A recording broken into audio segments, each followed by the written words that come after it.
All right, Joel Gausten here from joelgausten.com. It's my great pleasure to welcome, joining me from Arizona, I believe, Mr. Alan Niven. Alan, welcome to the show. Pleasure having you here. Well, it's very kind of you to have me on your site. And yes, I'm in Arizona. I live in a little town called Prescott. And it's bizarre because I was born in New Zealand. At age 4, I'm in the United Kingdom. My parents moved about every 6 months.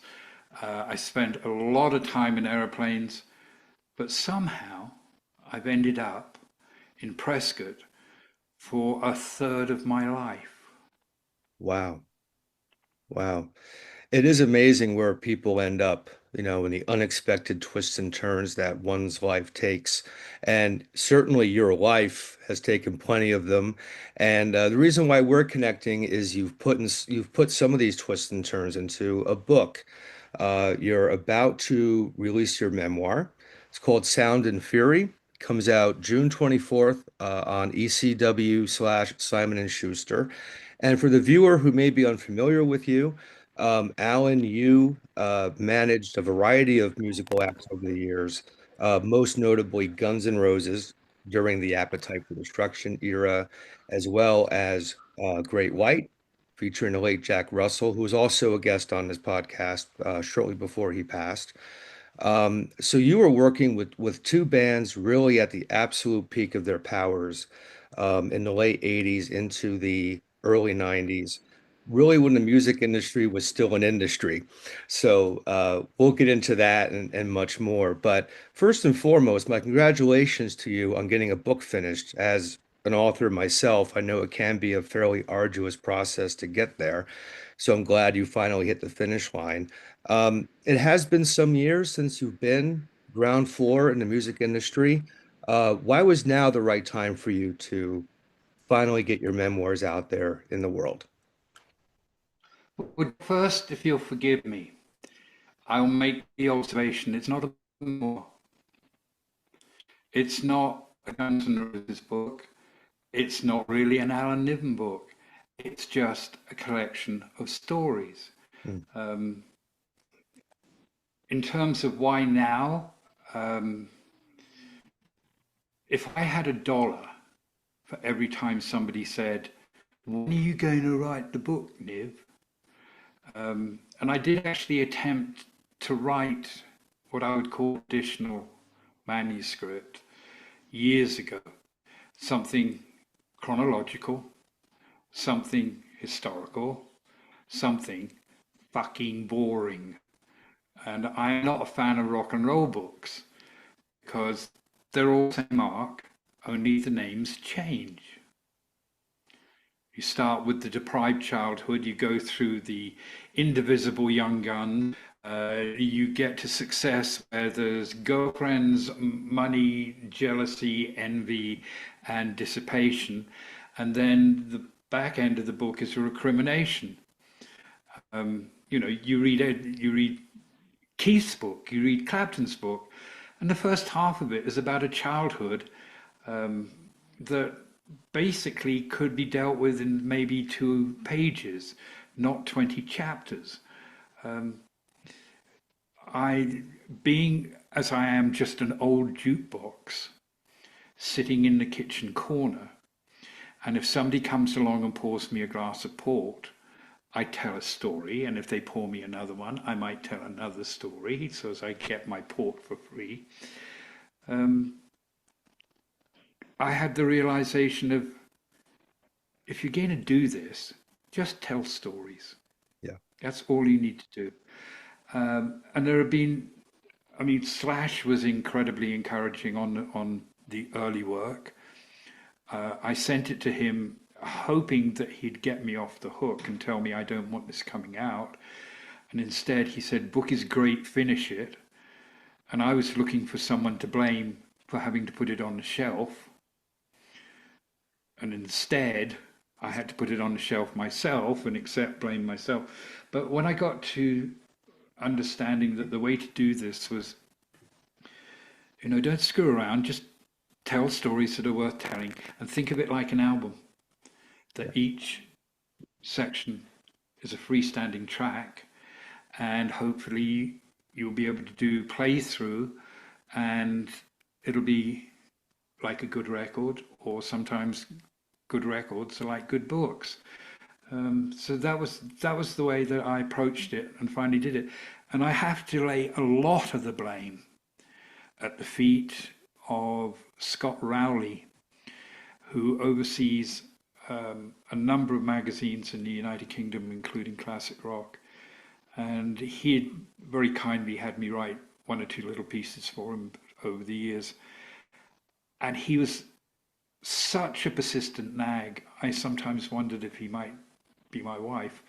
Um, he just kept on and on at me about you've got to do this, you've got to do this. And eventually he made a comment to me that made me feel obliged. Because if somebody who deals with writers every day is that persistent, then I'm being incredibly ungracious not to take him up and go for it. Um, so I would have, I mean, he'd send me books that were autobiographies by other people and go, not only can you do this, I think you can do this better. Mm. And I'm like, I don't know about that. But one of the things that I think did work for me was that I've got 50, 60 songs in print recorded by Great White. And of course, when you're composing, Joel, you're very careful in your word selection and you have to edit, edit, edit because you're dealing with such a small framework. 3 to 4 minutes, of which maybe 2 minutes will have some sense of meaning, some IQ, some EQ, some SQ, hopefully. Mm. Um, so, in terms of writing these stories, I think being a song composer informed me because I tried to keep it punchy. I tried to hear the rhythm section in my head. Yeah. Yeah, yeah, absolutely. And I think the book does succeed in that respect. I've read it cover to cover. Um, and I must say, and I'm not just saying this because you're the guy who's on the other side of my screen. The truth is, I absolutely adore the book because of the very reasons you just stated. It's not a typical rock book, which frankly, I don't want to read anymore. And I love the fact that it is a bit nonlinear. It really is a book written by somebody who's sitting down having conversations. And the stories, Joe, thank you very much for saying that. mm, Um, but for me, there were a couple of things I tried to keep in mind was you're not writing a chronological history. That's going to send everybody to sleep and mm, just, you know, you'll have a bunch of band members arguing with you and who wants more of that? And the other thing was, and I was sent a really good book that came out very recently, and I read it, and there was a moment of realization of going, I know what the difference between this book and my book is. I wrote mine for the curious. He wrote his for the fan.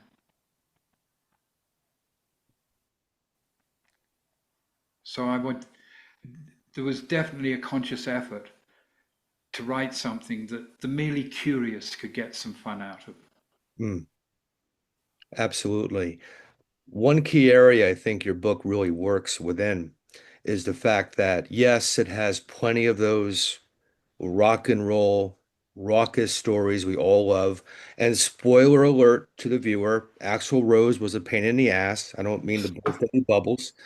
Um, but what I love about your book is you also get into the things I'm interested in, which is the grindings of the industry, the negotiations, the favors one has to pull, the miracles that have to come out of thin fucking air to make something happen. You mentioned all these iconic Guns N' Roses performances. Your book reveals that, those gigs barely fucking happened because you had to get cops to drag him out of his place he was hiding to show up at the gig, and this guy was, out of his mind, and he had to make these things work. So you're moving heaven and earth. I found those things the most interesting. So, keeping in the spirit of the book, I don't suspect this conversation is going to be terribly linear either. But to start as sort of a 5,000 foot view observation, I want to hit you with a philosophical question because there are plenty of examples in your book that illustrate this point. Why do you think it is that some of the greatest rock and roll performers in the world are also among the world's biggest fuck ups? Why is that a common narrative? Uh, and I think I have to start this answer with making a point that, and I'll refer to the Macbeth quote that was absolutely perfect to open my book. That we were all idiots. I'm just the idiot telling the tale at this point, but we're all misfits strutting around like crazy fools on stages. We're not accountants, we're not lawyers. And once you've been in the environment for a while and you know a few people, you start to form an impression that perhaps a lot of these guys who form bands have all come from dysfunctional childhoods of some extremity in certain cases, and that forming a band is forming their own perfect little family. Mm. Well, of course, once we get past the indivisible young gun stage and there's actually a little bit of money flowing and there are all kinds of girlfriends, wives, mothers floating around, um, the dysfunction that they brought into the band gets unpacked and you start getting dissipation and conflict in power and conflict in who decides what.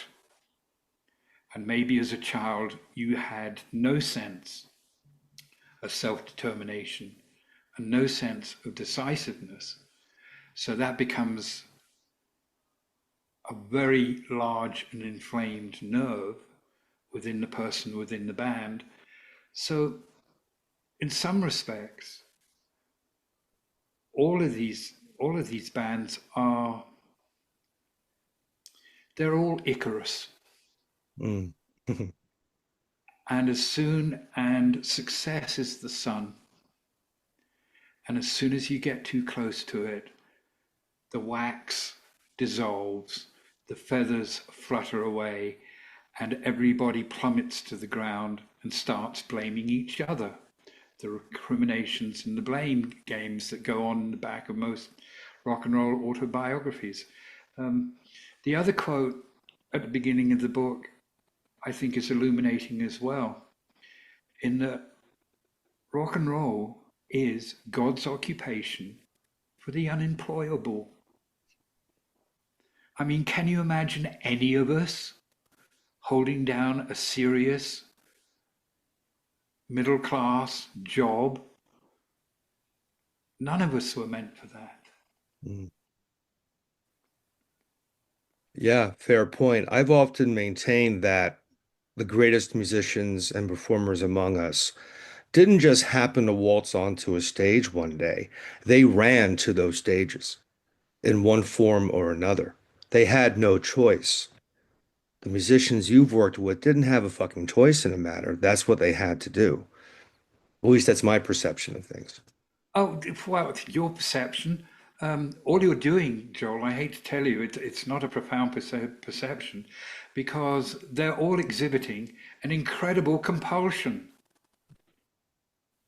You know, it's like those of us, those people we know and have known who lose the battle with their addictions and end up destroying themselves or their livelihood through being compulsive about taking smack, for example, or disappear down the meth road. What's that great Savoy Brown song that I had Great White do? Train to Nowhere. That's your rails to nowhere. I think I made the observation in the book that there was a period of time when basically drugs was LSD and hash. And within that environment, there was a desire to fast track self comprehension and the comprehension of your environment and those around you. That we were in the late 60s, early 70s, maybe stepping through the doors of perception. And of course, along comes fucking cocaine and fucking derails everything. So that sense of consciousness evolution is gone bye bye. Mm. And for me at least, and I recognize this in other people I would worked with, there was a desire for some sort of consciousness progression. And that was a part of making music because, as you well know, at its highest point, rock and roll suspends alienation and brings us together by our own consent. It was the one thing that I could identify in the world where I was not coerced to love the Rolling Stones. I was not coerced to love John Lennon. I was not coerced to take acid and listen to Dark Star all night long or Anthem for the Sun. That was something I did willingly. And I felt a willing bridge of humanity with those performers that I loved. And I grew up in a circumstance where nothing made sense. Mm. My parents didn't make sense. Most of the people I went to school with didn't make sense. The people who made sense to me came on little 7-inch discs or even 12-inch discs. They were the people who were conversing with me, and I'm going, yeah, that does make sense. I'm with that. Yeah, absolutely. Absolutely. So, Welcome to the Jungle. Yeah, really good lyric, Axel. But Civil War, that's when I thought, oh my God, he is going to become my rock and roll statesman. He is going to elevate to the highest level because that shows the capacity and ability to do it. Mm. And then he goes and writes Right Next Door to Hell. Yeah, And yeah. what do you do? What do you do? Well, specifically with guns, you make the point at various times in the book that you signed on to manage five individuals collectively known as Guns N' Roses. You didn't sign on just to represent Axl. That became an issue years on. But of the individuals within Guns N' Roses you write about in the book, you really seem to have a deep affinity and fondness for Izzy Stradlin. You mentioned more than once that Guns N' Roses was Izzy Stradlin's band. What do you think he ultimately possessed as an individual that was never the same when his ingredient was taken out of the big picture and he split? His unimpeachable, lyrical, streetwise vernacular, which to me is essential to rock and roll because I would have to say still that I perceive rock and roll to be fundamentally a blue collar medium. And that was part of what appealed to me when I was a kid because it wasn't hypocritical, restraining middle class mores. Um, I wanted to meet a factory girl who'd jump my bones, Mick Jagger. I wanted to share a Waterloo sunset with her, Ray Davies. Those are things that fired my imagination, and I thought will get me out of the environment and life that I know at this point. Streetwise vernacular. I loved his right hand. In his rhythm playing, his sense of syncopation was perfect for accentuating and establishing groove. Um, I don't surround myself with trinkets from the past and create some sort of mausoleum museum for myself.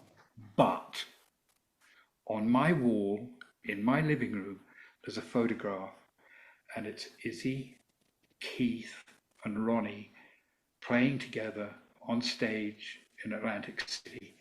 And those three are of the same block of marble, sonic marble. Um, and that was a disaster for GNR to lose him. Stupid, utterly stupid to lose him. Um, Izzy was to the rock and roll manner born. Mm. And in his style, in the way that he talked, in the way that he played guitar, in the way that he was sometime a dealer for Steven Tyler and Joe Perry and sold them smack. When we were going out with them, Izzy comes up to me and he goes, "Niv, might have a problem here." And I go, "Well, what's the problem is?" "Well, I used to deal to them." And I looked at him and I said, "Is, if you don't mention it, I'm pretty damn sure they won't." Right, right. Well, it's absolutely true. I mean, as a fan in those days, I was never keen on the Use Your Illusion stuff. To me, it felt like Guns N' Roses meets Ice Capades.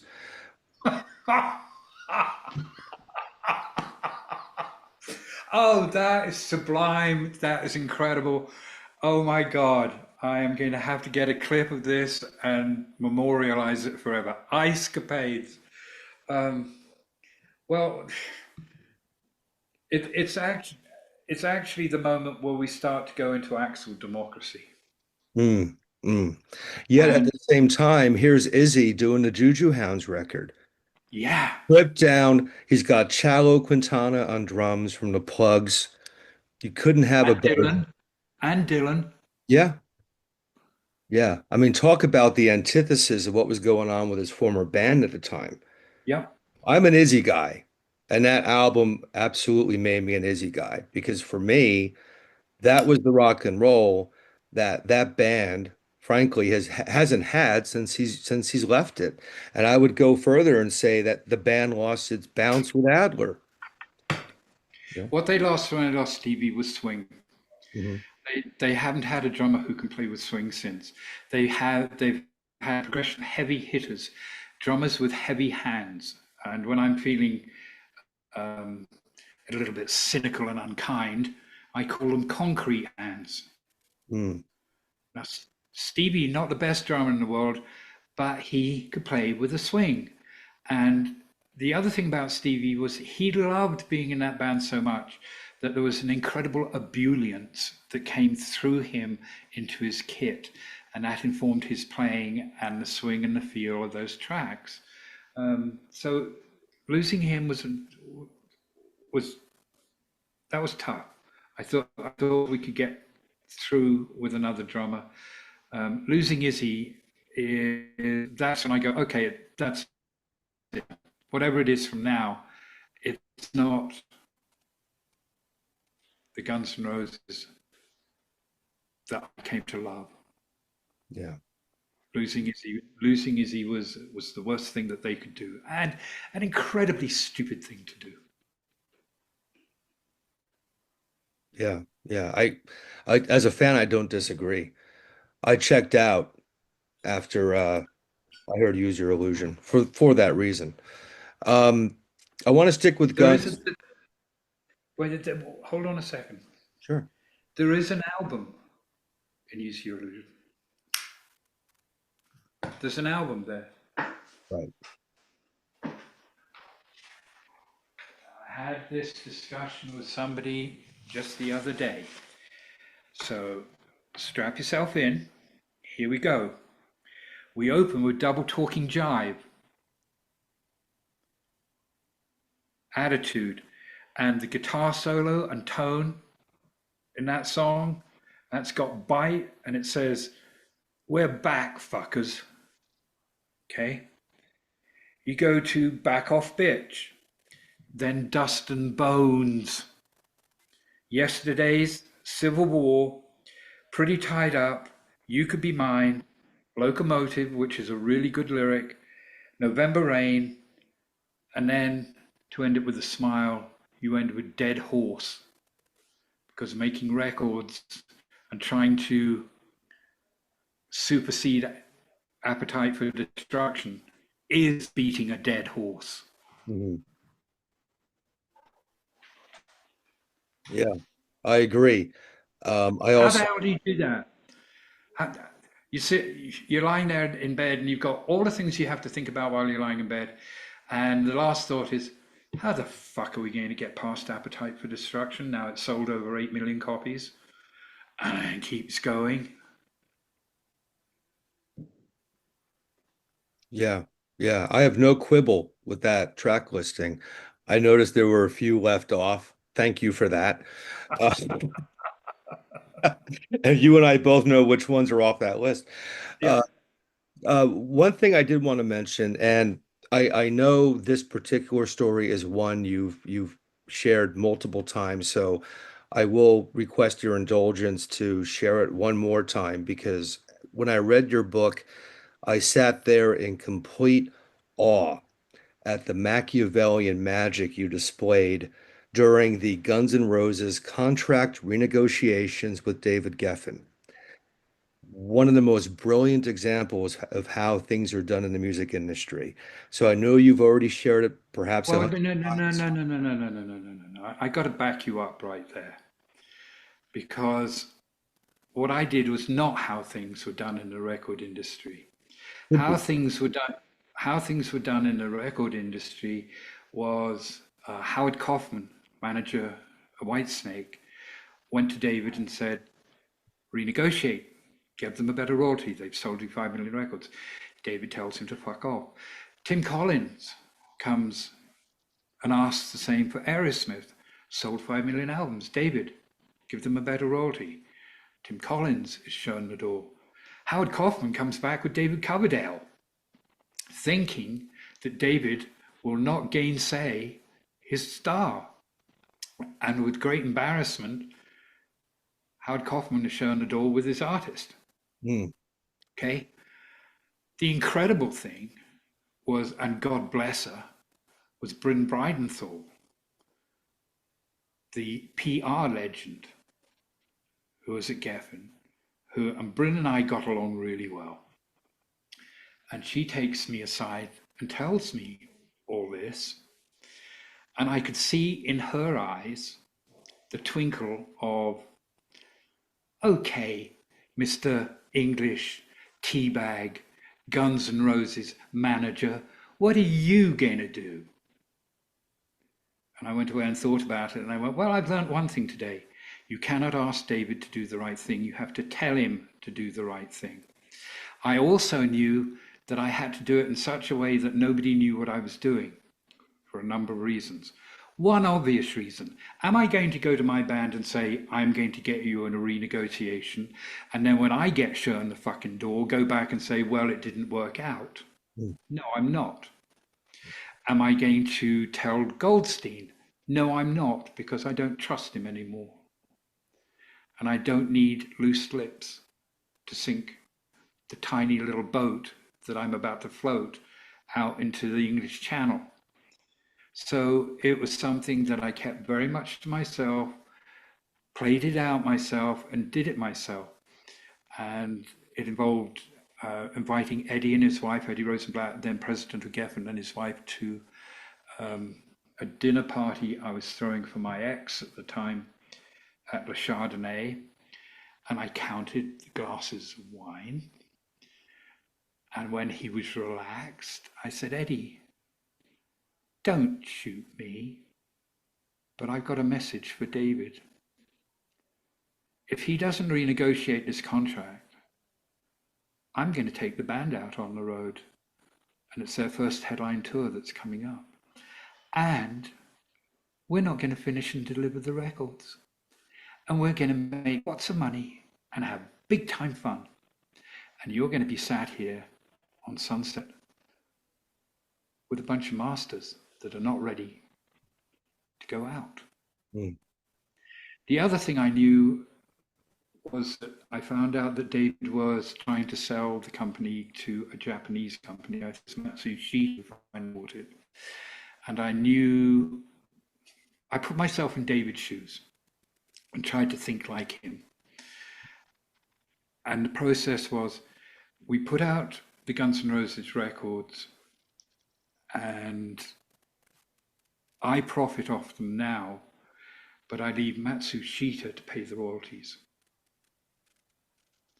That he would profit off the sales of guns being released, sell the company, and then by that time it would be time to pay royalties on those. So he wanted to make that score as well. So I figured there was a little bit of a carrot in the play. And lo and behold, the first thing that happened was I get a summons to go to my favorite restaurant, Le Chardonnay, for lunch with David. And I haven't even sat down yet, and he's yelling at me in this really fine dining French restaurant, where behind me is, I'm trying to remember her name, Dr. Quinn Medicine Woman. I Jane mean, Seymour. she's sitting in the chair behind me. I mean, this is a profile place. And I was aware of her kind of shrinking in her chair as this draft, wasn't a draft, it was a gale of negativity coming out of David in my direction, making my hair go back and pounding her as well. And then David got up. We didn't order any food. We didn't break bread. He got up, stormed out, got into his car, and disappeared. And I didn't hear anything for a while. And I put Alpine Meadows, the first gig, up for sale. In other words, I'm not fucking bluffing. I'm going to start having to do pre-production real soon. And guess what? The next sound you're going to hear coming through your window is a tour bus disappearing out to Chicago. Okay. And I didn't hear anything from Zutau or Rosenblatt or Geffen or anybody. And I was beginning to feel defeated. Beginning to feel, this is going to be a mess. And I get the summons to Geffen. And any time David wanted to converse with me, it was a summons. It was never, do you have any time off? Can we have a coffee? What about a meal? It was, David Geffen would like to see you in his office at 4:42 and 33 seconds precisely, and you'd better be there. You know, he always And I walk into his office and I go, what the fuck is going on here? Because in the bay window to my left was standing all his chief executives.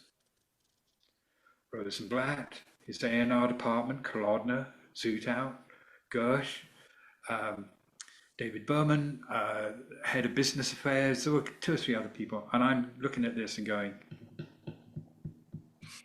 what is going on? And to my right was a small chair in front of his walled off fireplace.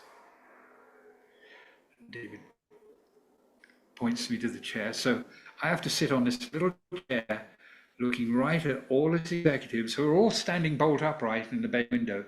And David's over by his drinks tray and he's going, Alan, let me get you a drink, which is making me feel all the more uncomfortable that David is playing butler to me. Mm-hmm. What's going on? And I said, no, I'll pass on the drink. Thank you, David. Very kind of you. And he stood there and looked at me for a moment. He said, okay, we'll renegotiate. What do you want in the contract? And at that moment, I knew the fucker had ambushed me, because this is not a discussion that I will have. This is a discussion between the band's attorney and Geffen Records. And for him to stand everybody in front of me and say, what do you want?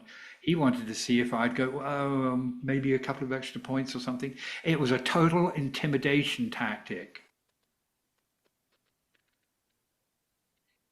And in management, you have to think on your feet. So the obvious thing for me to say was, I want the best contract that you have for an artist on Geffen. Can't be done. Oh, really? Why is that, David? Because Don Henley has that and he has a favored nations clause. Oh, well, you know, David, it's really not a problem. And he looks at me. I said, I tell you what I'm going to do. Every time that you account to Don and Guns N' Roses, I am going to go to City National Bank and I will get one perfect uncirculated dollar and I will personally deliver it to Don Henley. You could have dropped a sugar cube in that room and it would have resounded like a rock falling. Mm. The silence there. And everybody's just staring at me. And then Geffen just suddenly said, all right, everybody out. And he sends out all his executives. He says, you stay. And he said, we'll negotiate. You have my commitment. And, you know, and he leaned in and he said, you know, you might be the Brian Epstein of your day. And I thought, you fucker. You couldn't let me walk out of here with any victory without trying to undermine my sense of self, because we all know the sticky end that Brian came to, and I know that's exactly what you want in my head when I'm walking out of here, that Brian didn't last. Mm. And I'm walking past Rosenblatt's door and he goes, hey kiddo, come in here. And I walk into his office. He goes, you know, in all my years in the record business, I've never seen anything like that. Eddie, neither have I. Perfect. Yeah. Yeah. Yeah. Uh, Fantastic. yeah, it was entirely spontaneous and I had to keep it secret because, you know, as I said, how stupid would I be to go to the band and say, oh, I'm going to get you a renegotiation and then come back with my tail between my legs? Right. I had to find a way to do it that only I knew what I was doing. Mm. And that is not how things are done in the record business. Well, Everything, everything's committee. mm. Well, let's talk about, unfortunately, how things are very often done in the music industry, in that some artists do unfortunately fail, not because of addiction or having screwed up lives, but just because they got screwed by circumstance. One very clear example you share in the book is a singer named Roxy Lopez, uh, Oh, whose story I find very interesting because you were working with Roxy to the point where you're sitting across from Elton John, who wants to work with her, and then in a flash, it's over, which is not only cautionary, but pretty goddamn common in this industry. What went wrong? um, to my knowledge, and as I was told by John Kennelly, who was working for Rocket at the time, it was because John Reed had been fiddling the books and really overdoing it. And Elton found himself in a fiscal crunch Hmm. because he didn't have nearly the money he thought he had. And it was because John Reed had been fiddling the books. And that Rocket had to go. So Rocket Records was put on the shelf. And all those people, and it was more than Roxy, it was everybody who recorded for Rocket, Hmm. got screwed. You know, um, I think it's absolutely impossible to be involved in the music business and not suffer some horrendous abuse and get screwed badly in the ass at some point or other. Right. It happens all the time. Um, Doug Morris, one of the heads of Atlantic, made the comment that artists are like rocks on the seashore. In other words, just go pick me another rock. Pick me another rock. I don't care. And that's the attitude. That came out of his mouth. Mm. That's that's not the attitude of the best managers are the ones who understand that they're involved in a way of life rather than a 10:30 to 4:30 occupation. Because if you're fulfill, I don't want to say job or work, because at the end of the day, we're not having to be working stiffs. We're not driving trucks. We're not working in a steel mill. You know, there's nothing more pretentious than an actor who, in an interview, goes on about the work. No, you're fucking playing. And that's what we were doing in rock and roll. We were avoiding being working stiffs by playing.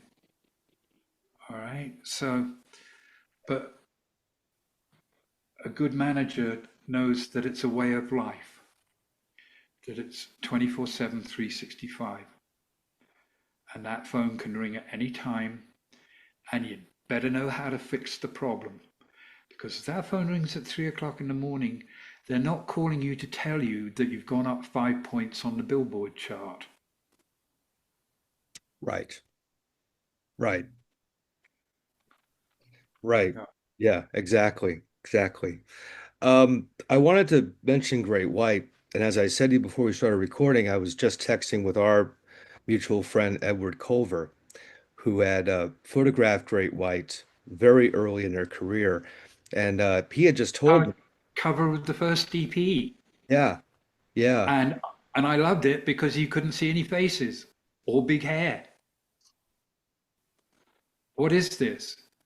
I love the fact that the cover of the first EP and Ed provided that image for me was a question. Who is this? What is this? It went exactly in the opposite direction of every single other cover. That's what a cover is supposed to do in some ways. yeah, yeah. Ed had told me he was shooting the band in an alley, and there was a puddle in the alley, and he asked you to pour gasoline in there and set it Asked on me, fire. asked me, instructed me. I became his assistant. It was an instruction. Get your ass down to the gasoline station and get me some gasoline. And Yeah. I'm going, what are you doing, Ed? Just go and get me the gas. You'll find out when you come. And then he's got me running up and down, putting gas into puddles and lighting it, and just about torching my own ass. And he's going, more flame, more this, more that. Great results. Yeah, that sounds very much like Ed. Very Yeah. on brand. Fantastic. And Great White, I absolutely love. And I have a great fondness for Jack Russell. You know, as I mentioned, he was on the podcast and I had interviewed him in the past and always liked him very much. And sad he's not here. Um, and not to necessarily pick the lowest hanging fruit here, but I am curious. We all know what that band went through in Rhode Island quite a few years ago. Did you have much contact with Jack after that took place? Not initially. Um, there was a period of time that if you'd put Jack and me in the same room, only one of us would have come out of it. Hmm. I was that angry at him. And slowly you learn that if you hold on to anger, it's like taking poison and expecting the other guy to die. Right. Right? You follow me on that? Yeah, yeah. Um, and, small little asides. He had a 13-year affair with my Swedish wife. Another point of contention, maybe. Hmm. Um, but at the end of the day, Jack and I were buds, and everything else was secondary, and we laughed about everything. And it was my current wife. I say current. I'm not going for another one. This one's it. Um, and Tony Montana, who coerced me to go to Phoenix and see them play. And in spending time with Jack, then I found someone I knew very well, but I also found someone slightly different, Mm. that he'd had some sort of spiritual awakening. And there was a humility about him that I'd never known before, and a sweetness about him. And for the last years of his life, we used to talk regularly on the phone and and laugh. And I know that part of it that Jack knew how sick he was, and he was looking for reassurances. He wanted me to say, "You were fucking great. So many good shows." And I think he wanted to know that our friendship survived it all, and it did. Now, with the fire itself, when I started to communicate with him again, consistently, I said, "You have got to fucking apologize.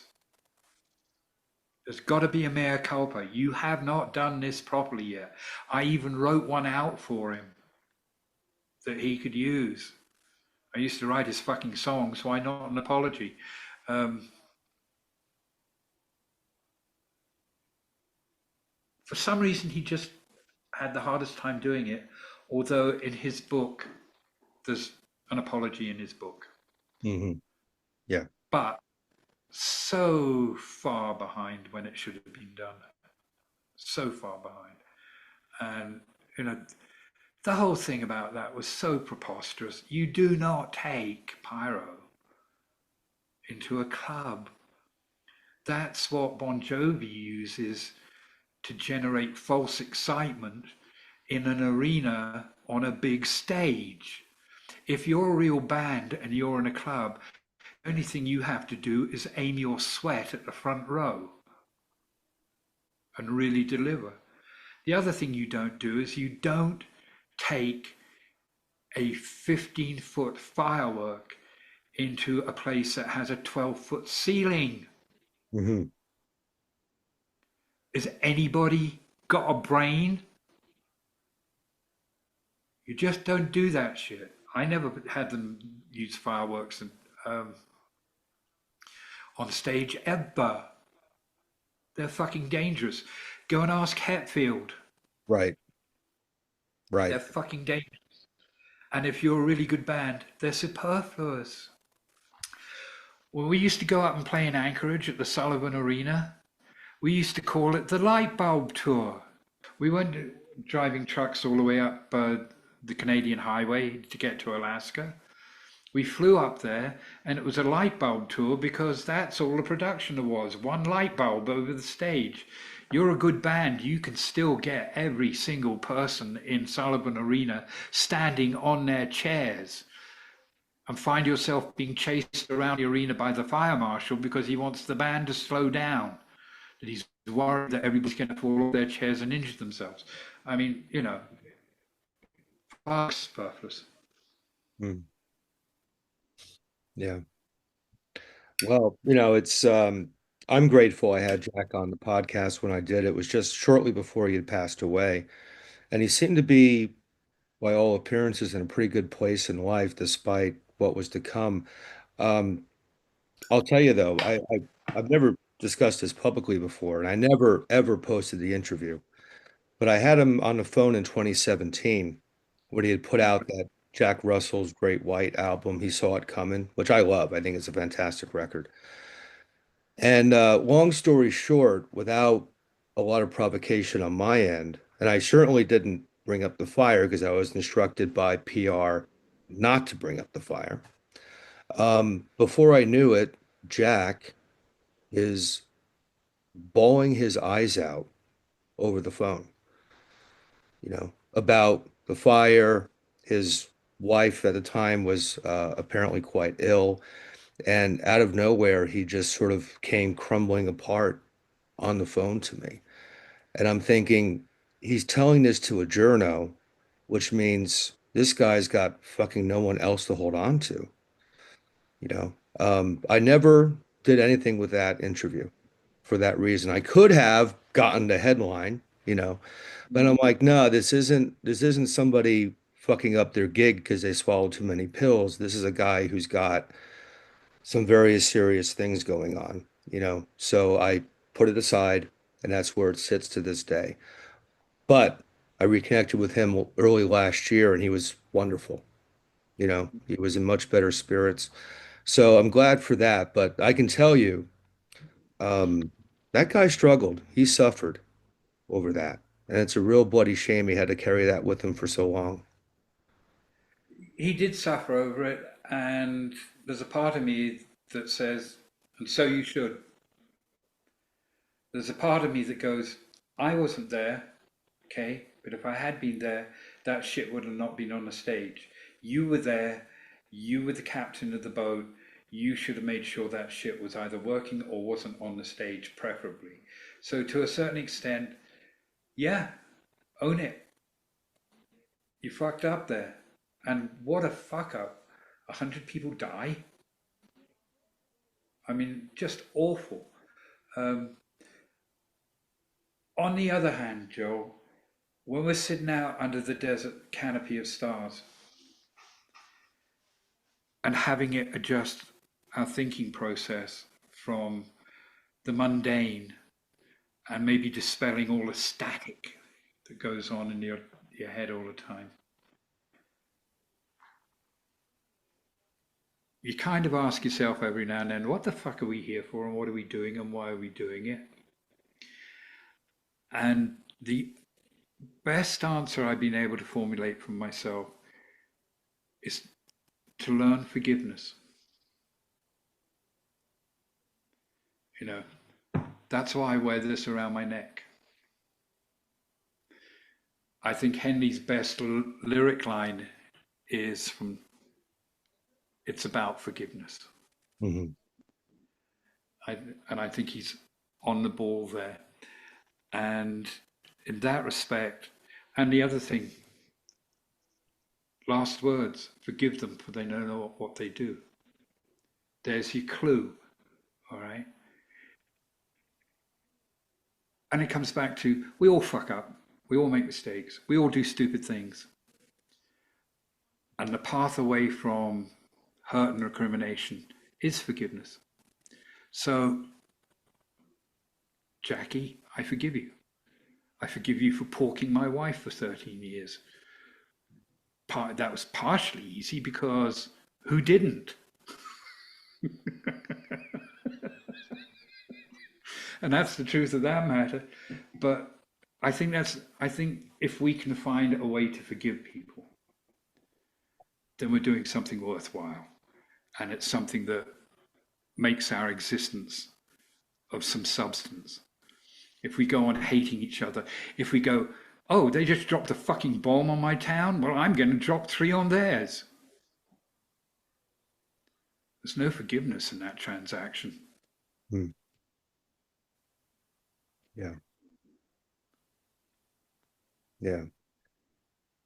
Very positive words to end this with. I know you have other commitments. We could very easily do a 10-hour conversation. Perhaps someday we Wow. will. Um, but That would be my that would be my pleasure, but I'm going to make some stipulations. If we do that, it's going to be in person and probably with some decent food. I don't eat red meat. I love fish. Um, and a forewarning that I gave up drinking a long time ago. And that there are moments at my old age when I look back and going, fuck, I wish I'd given up drinking sooner. mm, mm. Well, I assure you all those stipulations will be readily met. I do welcome that opportunity. Let's certainly keep that top of mind. Yeah. In the meantime, the book Sound and Fury comes out in a few weeks. I encourage all the viewers to get this book. It's fantastic. We just scratched the surface here, but it's a fantastic read. Again, my congratulations to you on its impending release, and I wish you all the very best success and happiness moving forward, sir. Well, thank you very much. And I thank you for your hospitality, and especially on a holiday. That's very kind. And I will also ask you next time you talk to Ed, send him my love. I absolutely will. I'll be very sure to do that. Alan, until Yeah. we meet again, take care. Thank you.